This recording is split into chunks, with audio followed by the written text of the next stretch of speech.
Pinag-uusapan nga talaga ngayon mga idol sa social media ang 0-10 ni Anthony Davis laban kay Domantas Sabonis at ang pagkakawalis ng Sacramento Kings sa Lakers sa kanilang regular season series. Kaya dahil dyan, marami na nga po mga fans ang duda sa kakayahan ni Anthony Davis bilang sentro sa Lakers. Sa katunayan, January 7 last year, huling nanalo ang Lakers laban sa Sacramento Kings. And guess what? Nanalo nga sila dito nang wala si Anthony Davis, kung saan pinalitan nga siya dito ng nooy dating backup center ng Lakers na si Thomas Bryant, na bukod sa nakapagtala ng 29 points, 14 rebounds, siya rin naman ang pumigil noon kay Domantas Sabonis na siyang rason ng pag-struggle nito buong laro. Ibig sabihin malinaw na sinayang talaga ng Lakers si Thomas Bryant since malaki ang naiaambag nito. Isa pa, hindi nga kagaya kay Davis, kaya nga nitong makipagsabayan laban sa mga magagaling na sentro o big man sa liga, kaya dapat nga daw sanang pinanatili at hindi sinayang ito sa pamamagitan sana ng paggamit nila sa kanya bilang starting center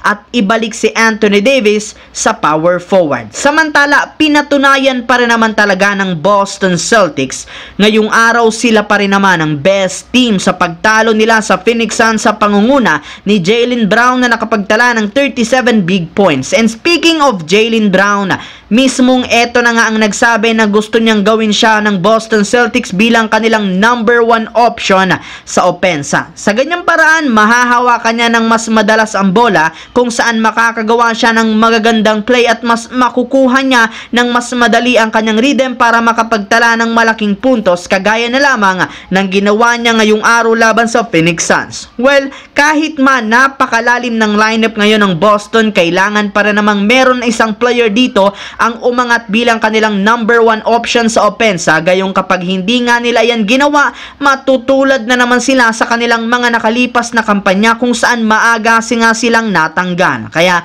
panahon na si Jaylen Brown naman ang manguna sa kanilang opensa sa kanilang mga susunod na laro, especially pagdating ng postseason. And speaking of postseason, bago ka nga makalimutan, ang Celtics na rin naman ang kauna-unahang team na opisyal ng pasok dito matapos nilang talunin ang ilang mga contender. Sa kabilang dako naman, marami nga sana ang umasa na si Daniel Gafford na ang makakabasag sa record ng NBA legend na si Wilt Chamberlain sa pagtatala niya ng 35 straight field goals nang walang mintes, matapos itong makapagtala ng 33 straight shots sa nakalipas na 5 laro. Lahat rin naman ng mga tirang ito sinisigurado niya, since lahat ng ito ginagawa niya sa ilalim ng basket. Kaya malaki talaga ang tsansa na magtuloy-tuloy pa ang hindi pagbintes. Tinatawag na rin naman siya ng mga NBA commentator na player na hindi nagmemintes sa laro ng Dallas Mavericks. Ngunit sa kasamaang palad, sa naging laro nga po ng Dallas Mavericks ngayong araw kontra sa Oklahoma City Thunder, matapos niyang imintes ang kanyang ginawang put-up dunk sa unang minuto ng laro, dahil dyan hindi na nga po niya mababasag pa ang untouchable record ni Wilt Chamberlain. Kaya mas mukhang nagfo-focus na rin naman ito ng husto sa mga laro na lamang ng Dallas nang walang iniisip na record. So yun lamang. Once again, this is your J-Zone TV. Huwag kalimutang mag-like at syempre mag-subscribe.